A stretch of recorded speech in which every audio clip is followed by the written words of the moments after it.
All right, so we left off saying that we need to deliver JavaScript in a nice fashion so that we can have a fast time to first meaningful paint and time to interactive.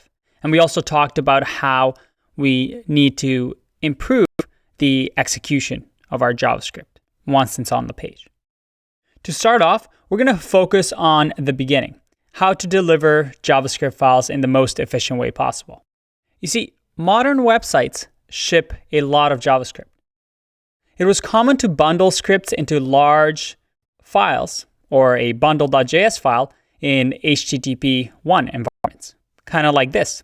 We just had one massive JavaScript file that was created by combining all our smaller ones and sending it as soon as the user enters our website. And then this JavaScript file would also work on the About page if they go to the About page, or maybe the Contact page. Now, this was done because a large amount of requests were detrimental to your performance initially. However, as JavaScript lines increased, the files were becoming bigger and bigger and bigger. So why ship JavaScript if a user won't need it until he or she visits a certain page? Maybe there's some JavaScript in here that only works in the About page or the Contact page. Why should we ship it if the user doesn't need it and doesn't ever visit the About page or the Contact page? That's a waste of resource. In addition, with the new but slow adoption of HTTP 2, this is no longer the case to just ship all the JavaScript in one go.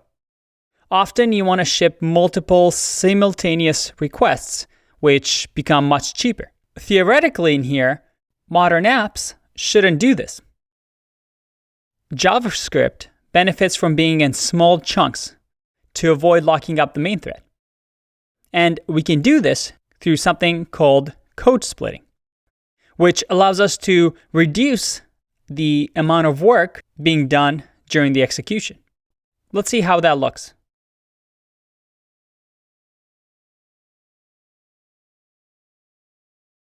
There you have it. We call this code splitting or progressive bootstrapping. We want to send down a minimally functional page composed of just HTML, JavaScript, and CSS needed for the current route, the homepage.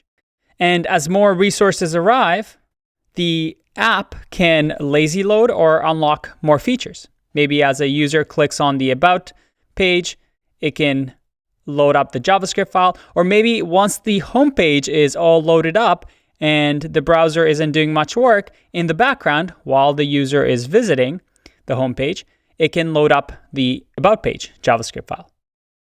And by splitting these up to their each individual compartments, we give the browser less work to do.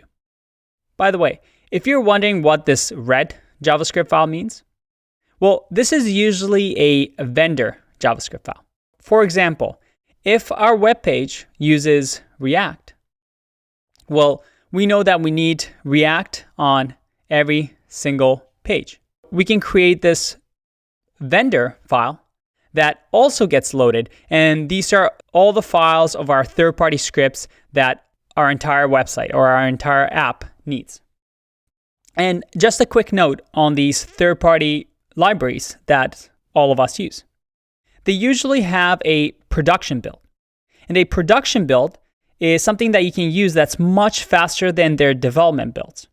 That means it's a file that's minified, that removes any tools such as debugging tools that might come with third-party libraries. And this comes out of the box with Create React App. If we run npm run build, it will actually build the production version of React and React DOM. So it excludes anything that we don't actually need in production. And if you're wondering how this works, they're just simple if statements. For example, if you have our Redux logger that I showed you in the previous section, where we're able to log in the console all of our actions. But in production, you wouldn't really want that, would you? That's just extra lines of code, and you also don't want all your actions being logged for the user. So instead, you'd say if the environment, so if this is the production build, then don't use the logger. If it's the development build, then use the logger. Just simple logics in JavaScript.